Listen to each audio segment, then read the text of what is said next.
Bismillahirrahmanirrahim. Assalamualaikum warahmatullahi wabarakatuh. Kali ini kita akan belajar perulangan. Untuk perulangan sendiri ada beberapa macam. Di sini di video ini yang akan saya bahas ada 3. Ada perulangan menggunakan for, perulangan menggunakan while, dan perulangan menggunakan do while. Bedanya apa di ketiga ini? Nanti kita akan bahas satu-satu. Perulangan ini juga sesuatu yang sangat penting karena perulangan biasa digunakan di banyak kasus juga, sama seperti if. Penggunaan perulangan juga bisa digunakan bersamaan dengan if.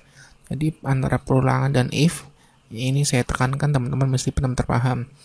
Di perulangan ini ada 3. Teman-teman nantinya bisa fokus salah satu aja, mana yang teman-teman suka. Pokoknya teman-teman mesti ngerti di antara 3 ini, dan mesti ngerti banget di antara 3 ini. Oke, kita lihat teorinya aja dulu. Kita akan belajar untuk pertama yang perulangan for. Untuk penulisan atau rumus perulangan for ini seperti ini. For, ini huruf kecil ya kalau di programnya, bukan huruf gede. For kurung buka kurung tutup, kurung kurawal seperti ini. Kurung kurawal buka kurung kurawal tutup. Terus pertama kita inisialisasi, terus petik tanda titik 2 petik, tanda titik koma, titik 2 koma, terus kondisinya titik 2 koma, increment. Jadi di sini sebenarnya bisa decrement juga, tergantung situasinya. Terus perintah yang akan dijalanin. Jadi ini for itu sesuatu untuk mengulang menjalankan sesuatu jika kondisinya benar. Nah, ini perintah akan dijalankan secara terus-menerus selama kondisi dari inisialisasi bernilai true. Jadi nanti kita akan contohin juga deh pokoknya. Jadi pertama, inisialisasi biasanya berupa tipe data dan value-nya. Jadi misalkan di sini inisialisasinya integer, nanti di sininya kondisinya juga mesti integer.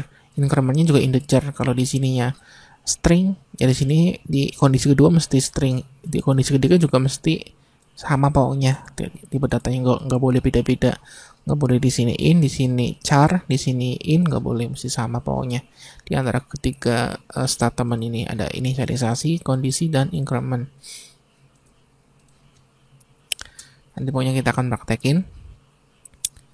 Jadi pokoknya for itu dia akan ngelooping atau mengulang-ulang suatu perintah, selama kondisinya benar. Dia akan berhenti jika hanya kondisinya salah. Udah, pokoknya itu yang diingat-ingat. Dia akan berhenti sampai kondisi bernilai false atau salah. Jadi seperti itu inti dari for. Begitu juga dengan yang lainnya. Ini while, beda penulisan aja, sama. While kurung buka kurung tutup, kurung kurawal buka kurung kurawal tutup. Kondisinya perintah akan dijalanin. Ini perintah tertentu, biasanya increment. Jadi sama seperti for sebenarnya. Dia akan menjalani perintah selama kondisinya bernilai true. Dia akan berhenti perintahnya jika kondisinya sampai bernilai false atau salah. Begitu juga dengan do while, sama. Jadi kalau do while, do penulisannya ya, do kurung kurawal buka kurung kurawal tutup, while kurung buka kurung tutup kondisinya. Jadi kalau do bedanya, kalau ini kita cek dulu kondisinya. Ini juga dicek dulu kondisinya. Pertama dicek dulu kondisinya, baru dia akan dijalanin. Kalau do while bedanya di sini, dia akan menjalanin dulu, baru dicek. Jadi misalkan di sini ada perintah, berarti perintah ini pasti dijalanin dulu, baru dicek. Jadi kalau do while dia beda sendiri, karena dia paling gede akan menjalani satu perintah, karena dia pertama do kurung kurawal buka kurung kurawal tutup, dia akan menjalani sesuatu. Setelah menjalankan perintah sesuatu, baru dicek dengan while, dengan kondisinya, apa kondisinya benar atau salah. Jadi seperti itu.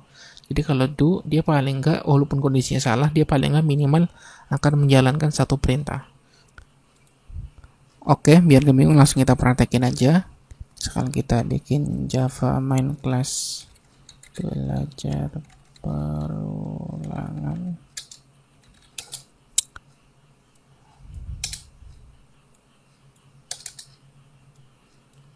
Pertama kita akan praktekin perulangan for.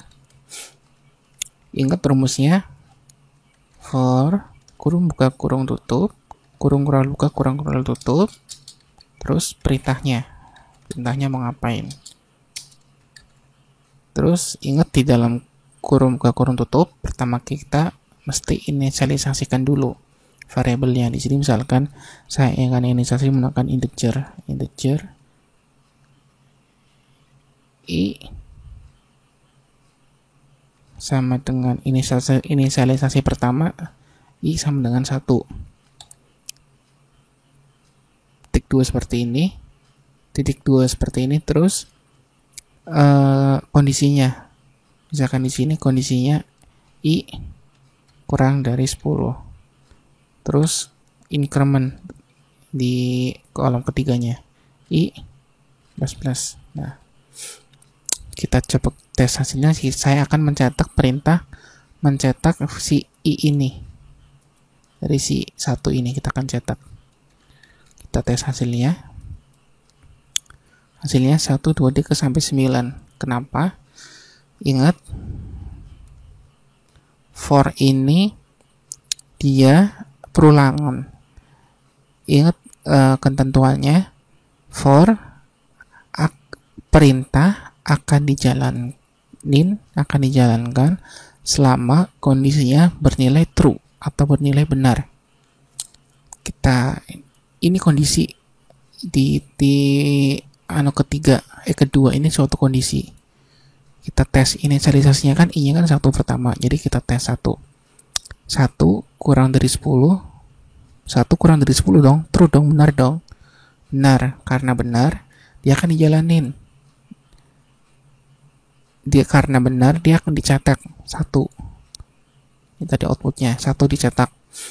Terus dicek lagi, diplusin lagi, menggunakan increment, dicek lagi. Sekarang i bernilai 2 dong, karena ini increment.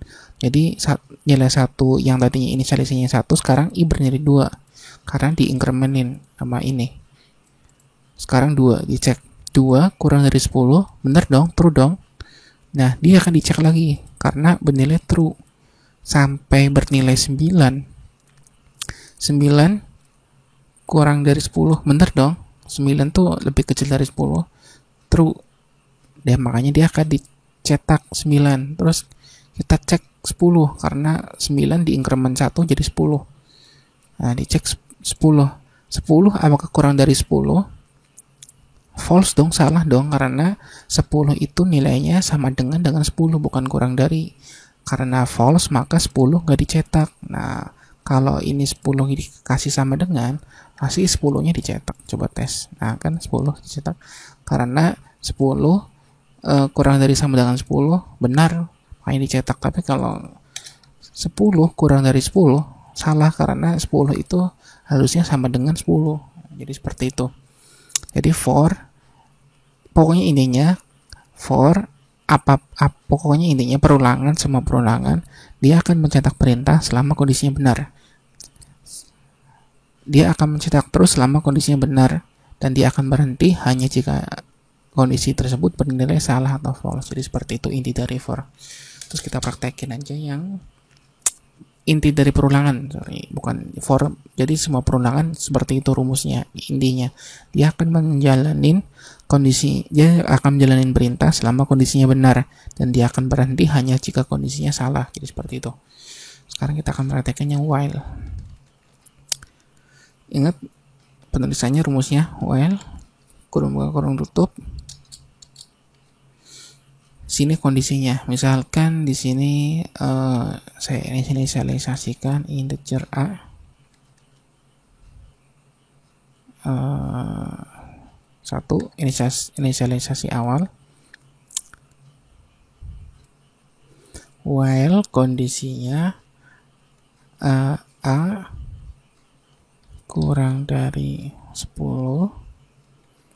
Jadi kita akan kondisinya inisialisasi pertama, variabel A ini nilainya 1. Terus dicek kondisinya apakah 1 kurang dari 10. Jika memang kondisinya benar, kita akan suruh nampilin si A ini. Kita tes hasilnya. Kita komen dulu ini.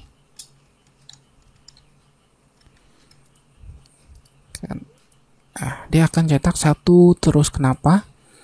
Karena A pertama 1 kurang dari 10. Bener dong, 1 kurang dari 10. Dia akan cetak A.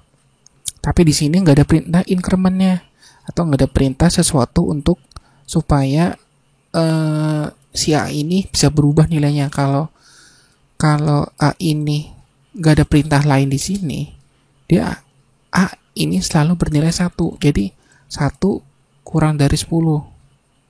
Dicetak dong 1. Terus ini A masih bernilai 1 terus. 1 kurang dari 10. Jadi makanya ini nyetaknya angka 1 terus. Supaya ini nggak nyetak angka 1 terus, kita mesti kasih sesuatu perintah. Apakah itu increment atau pokoknya sesuatu perintah. Misalkan di sini saya menggunakan increment A plus. Nah, kita save, kita jalanin. Nah, dia akan mencetak sampai 9 aja, karena pertama kita inisialisasi A sama dengan 1 kurang dari 10 benar, 1 kurang dari 10 benar dong, true. Dia akan cetak 1, terus 1 ini akan dijumlahin dengan 1 increment tuh, maksudnya kan ditambahin 1. Jadi sekarang A bernilai 2 masuk ke sini lagi, 2 kurang dari 10 benar, dicetak lagi 2 sampai dia ngulang ke 10 kurang dari 10 salah dong, makanya 10-nya nggak dicetak, sama seperti for. Jadi seperti itu.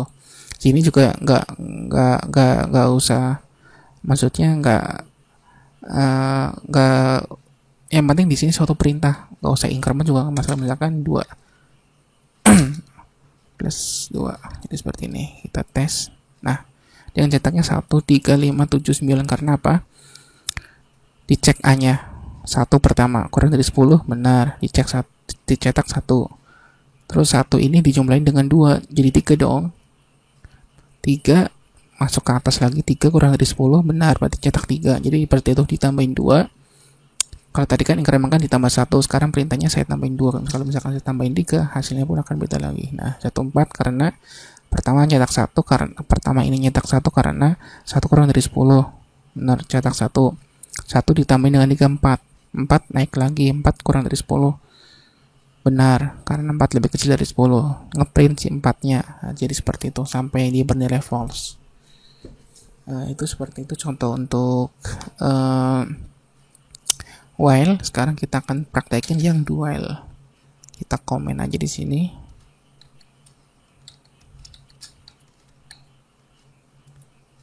Untuk melakukan komen di NetBeans bisa menggunakan kontrol barangan dengan mencet tombol slash seperti ini. Jadi dia akan komen otomatis. Terus kita akan praktekin yang do while. Ingat do while rumusnya. Do kurung buka kurung tutup, kurung kurawal buka kurung tutup, terus while kondisinya. Misalkan di sini ini saya inisialisasikan integer i sama dengan 1. Terus kita akan cetak si i. Kondisinya misalkan i kurang dari 10.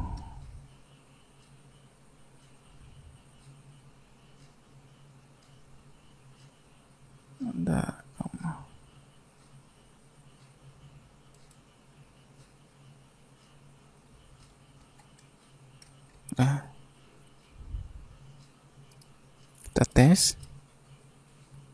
Nah, dia akan nyetak 1 terus. Karena apa? Sama seperti while, karena di sini nggak ada perintah untuk menghentikannya, atau nggak ada perintah untuk merubah nggak ada perintah untuk merubah si integer i ini. Jadi nilainya dia akan 1 terus, makanya dia akan cetak semuanya 1 sama seperti yang while. Di sini bedanya, di sini i, nah dia akan mencetak sampai 9. Bedanya apa? Ingat, kalau do while dia minimal pasti akan mencetak walaupun nilainya salah. Misalkan di sini saya kasih 10. Ingat, 10 terus do, dia akan nyetak i 10 walaupun nilainya salah, dia minimal akan nyetak 10. Ini kan 10 lebih kecil, misalkan di sini 11 deh, 11 lebih kecil dari 11, harusnya salah dong, false dong. Kenapa dicetak? Karena di perulangan menggunakan do while dia akan menjalankan perintahnya dulu, baru dia ngecek bener apa salah. Makanya 11 dicetak, padahal kan 11 sebenarnya lebih kecil dari 10. Padahal kan sebenarnya 11 lebih besar dari 10, 11 lebih besar dari 10. Di sini perintahnya, di kondisinya 11 lebih kecil dari 10, harusnya kan bernilainya false. Karena menggunakan do while, kalau do while pokoknya walaupun perintahnya minimal pasti akan dijalanin 1 walaupun kondisinya salah. Jadi kalau do while dia akan menjalani perintah dulu baru dicek. Jadi perbedaannya itu antara while dengan do while. Jadi seperti itu tentang belajar perulangan. Di sini teman-teman bisa menggantinya dengan beberapa kasus. Banyak sekali kasus-kasus yang nantinya akan dibahas menggunakan perulangan. Teman-teman, saya saranin fokus salah satu aja. Mana biasanya sih yang paling dipakai ini for.